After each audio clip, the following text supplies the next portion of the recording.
ధనవంతులు కావాలని ప్రతి ఒక్కరూ కోరుకుంటారు.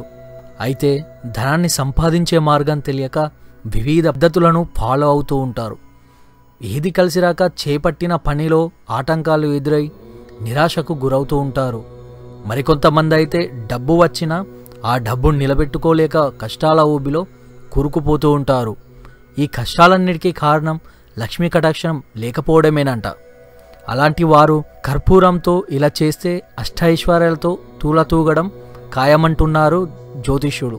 ఆర్థిక ఇబ్బందులు పడేవారు ఉదయాన్నే తలస్నానం చేసి లక్ష్మీదేవికి ఆవు నెయ్యితో దీపారాధన చెయ్యాలి. దీంతో పాటు 5 కర్పూరం బిళ్ళలను తీసుకొని ఒక ఎర్రగుడ్డలో మూటగట్టి ఆ మూటను లక్ష్మీదేవి ముందు పెట్టి అగరబత్తితో ధూపం వేయాలి. తర్వాత తాము ఎదుర్కొంటున్న ఆర్థిక ఇబ్బందులు తొలగిపోవాలని లక్ష్మీదేవిని ప్రార్థించాలి. ఆ తర్వాత కర్పూరాలతో అమ్మవారిని పూజ చేయాలి.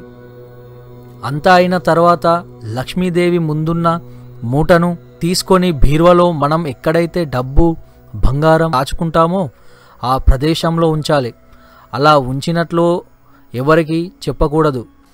ఇలా 56 రోజులు చేస్తే లక్ష్మీ కటాక్షం కలుగుతుంది.